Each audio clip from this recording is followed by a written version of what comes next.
انا للہ و انا الیہ راجعون اللہم اجرنی فی مصیبتی و اخلف لی خیرا منہا. یہ یوٹیوب پہ میرا ایک کلپ بھی اپلوڈڈ ہے،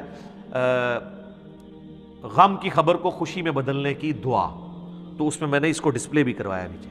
تو کہتی ہے میں نے یہ دعا پڑھ لی اور میں پھر پریشان تھی بہت کہ زبردست کہا مرزا انجینئر نے. ابو سلمہ سے بہتر تو نبی علیہ السلام کے صحابہ میں کوئی اور صحابی نہیں ہے، تو مجھے اللہ تعالیٰ اس کا بہتر نعم البدل کیا دے گا؟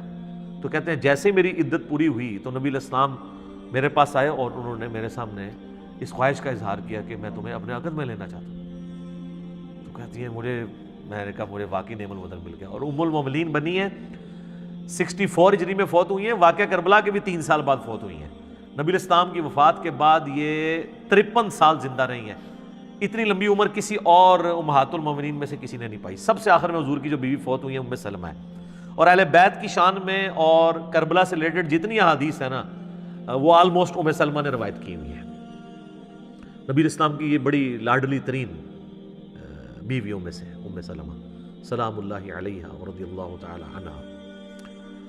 تو انہوں نے یہ دعا پڑھ لی تھی، تو وہ اس کا کچھ حصہ آگے آ بھی جائے گا.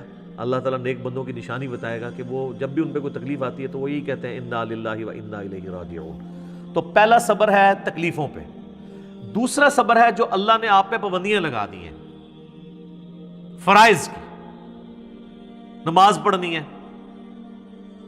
روزہ رکھنا ہے، یہ ظاہر ہے آپ کو اس کے لیے جنبی ہوں تو غسل اتارنا ہے، اس کے لیے آپ کو تکلیف سے نہیں گزرنا پڑتا، پروٹوکول دینا پڑتا ہے. تو یہ بھی ہے.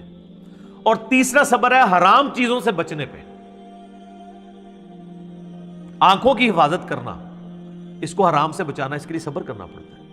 حرام کما کے راتوں رات امیر ہو جانا یہ تو آسان کام ہے، لیکن حلال کما کے روکھی سکی کھا کے گزارا کرنا اور اللہ سے ڈرنا کہ میں نے حرام کا لقمہ اپنے پیٹ میں نہیں جانے دینا، اس کے لیے آپ کو صبر کرنا پڑے گا. تو یہ 3 صبر ہیں. نمبر 1 اللہ کی طرف سے آئی ہوئی تکلیف پہ صبر. نمبر 2 اللہ نے جو آپ پہ فرائض لگائے ہیں ان فرضوں کو منوان اسی طریقے سے پورا کرنے میں جو تکلیفیں اٹھانی ہیں اس پہ صبر، چاہے وہ گرمیوں کے روزے ہوں اور سردیوں کے وضو ہوں اور گرمیوں کی فجر کی نماز ہو.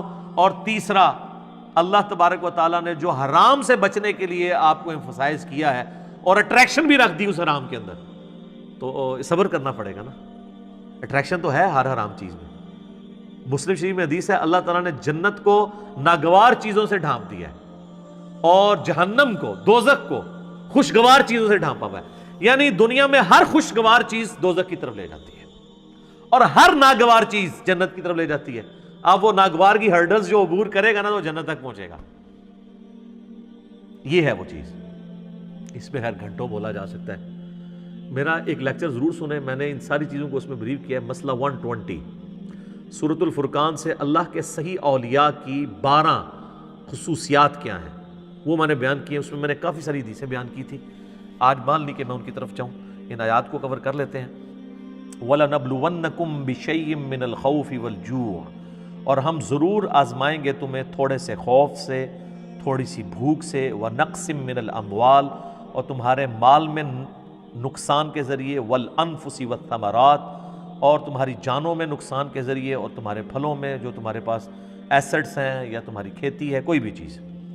وَبَشِّرِ الصَّابِرِينَ، اور پھر بشارت ہوگی جو صبر کر لیں گے. یعنی اللہ نے یہ کنفرم کر دیا ہے کہ آزمائے بغیر میں نے کو نہیں چھوڑنا.